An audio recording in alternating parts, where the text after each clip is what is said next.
Pensa rápido. Um santo, filósofo lá da Idade Média. Qual a primeira imagem que vem na cabeça? Provavelmente um cara super sério, barbudo, trancado num mosteiro, né? Bom, então se prepara para conhecer um dos maiores pensadores da história que começou sua jornada muito mais como um rebelde do que como um santinho. E a história dele começa, olha, com uma decisão que mudou absolutamente tudo.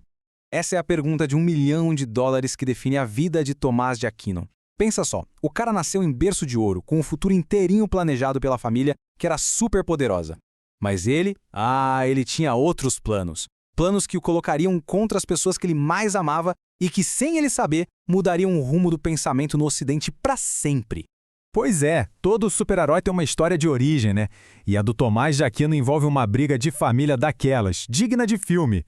Ele não foi picado por nenhuma aranha radioativa, mas a determinação dele, olha, era de outro mundo. Agora, se liga na reviravolta dessa história. Imagina a cena, nascer num castelo, vida boa, e de repente decidir entrar para os dominicanos, uma ordem religiosa que era nova na época, de frades que viviam de doações, uma vida simples. A família que sonhava para ele um cargo importantão na igreja, com poder, prestígio, ficou furiosa. Tão furiosa que sequestrou o próprio filho.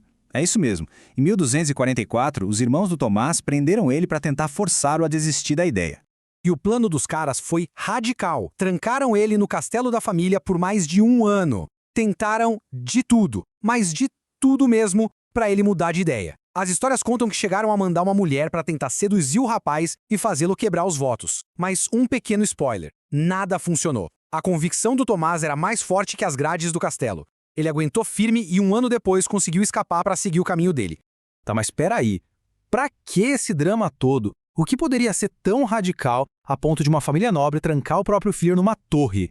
Não era por dinheiro, nem por poder do jeito que a gente imagina. Era tudo por causa de uma ideia. Uma ideia que, naquela época, parecia perigosa até revolucionária. E é aqui que a gente chega no coração da missão do Tomás de Aquino. A grande treta intelectual do tempo dele era a briga entre a fé, ou seja, a religião, e a razão, a filosofia. Era como se fossem 2 times rivais que simplesmente não se falavam. De um lado, tínhamos a galera da fé, as verdades que vêm da revelação divina, da Bíblia. Do outro, a turma da razão, as verdades que vêm da lógica, da observação do mundo, muito inspiradas pelo filósofo grego Aristóteles, que estava sendo redescoberto na Europa. Para muita gente, esses 2 mundos não se misturavam. Ou a pessoa acreditava, ou ela pensava. Ponto final. Mas aí vem o pulo do gato de Tomás. Ele olhou para essa briga toda e falou: ei, pessoal, calma aí. E se eles não forem inimigos? E se, na verdade, eles jogarem no mesmo time? Para ele, a fé e a razão eram só 2 ferramentas diferentes para encontrar a mesmíssima coisa, a verdade. E essa frase dele aqui, nossa, ela resume tudo. Tomás estava convencido de que já que Deus criou tanto a nossa capacidade de pensar quanto o universo, a verdade que a gente descobre com a lógica não pode de jeito nenhum contradizer a verdade que vem pela fé. Se parece que tem uma contradição, ou a nossa lógica está falhando, ou a gente está interpretando a fé de um jeito errado. No fim das contas, a verdade é uma só. E o melhor é que ele não ficou só na teoria, não. Tomás de Aquino botou a mão na massa e usou a razão para investigar as questões mais profundas da fé.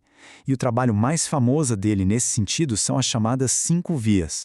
Então, um ponto importante. As 5 vias não são provas tipo de laboratório com tubo de ensaio e microscópio.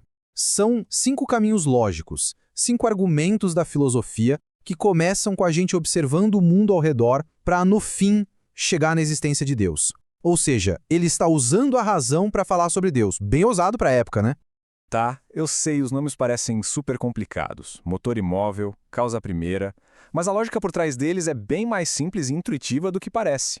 Vamos pegar a primeira via para sacar como a mente desse gênio funcionava. A primeira via, que é o argumento do motor imóvel, pode ser explicada com uma fileira gigante de dominós. Todo mundo já viu isso, né? Pensa bem. Um dominó cai porque o anterior empurrou ele, que caiu porque o anterior a ele o empurrou, e assim por diante. No universo, a lógica é parecida. As coisas se movem, se transformam, porque algo antes causou esse movimento. Só que essa corrente não pode ser infinita, ir para trás para sempre. Em algum momento, alguma coisa teve que dar o primeiríssimo empurrão, sem ter sido empurrada por nada nem ninguém. E é exatamente isso, esse primeiro motor, essa fonte original de todo o movimento que existe no universo, que move tudo, mas não é movida por nada, é o que Tomás de Aquino, usando pura lógica, chama de Deus. Mas olha, as 5 vias são só a pontinha do iceberg da obra gigantesca que aquele jovem rebelde deixou para o mundo. O impacto do Tomás de Aquino foi tão, mas tão profundo, que a gente sente os efeitos até hoje. Ele simplesmente pegou a lógica de Aristóteles, que nem cristão era, e usou para construir uma dos maiores catedrais do pensamento cristão. A obra principal dele, a Suma Teológica, é algo monumental, são milhares de páginas respondendo a centenas de perguntas. A vida inteira dele foi movida por uma única questão, que era o lema dele: quem é Deus? Ele não só influenciou a religião, mas moldou a filosofia e a ciência por séculos. No fim das contas, o que torna Tomás de Aquino tão fascinante, ainda mais hoje em dia, não é só a inteligência absurda dele, é a coragem. Ele viveu numa época de muitas certezas, mas não teve medo de fazer as perguntas mais difíceis, de duvidar, de ir atrás de respostas usando todas as ferramentas que ele tinha, tanto a fé quanto e principalmente a razão. A jornada daquele jovem rebelde trancado numa torre foi, acima de tudo, uma busca sem descanso pela verdade. 800 anos depois, a busca dele por respostas ainda faz a gente pensar. A grande questão de Tomás era: quem é Deus? Fica a reflexão. Qual é a grande questão que move a nossa vida?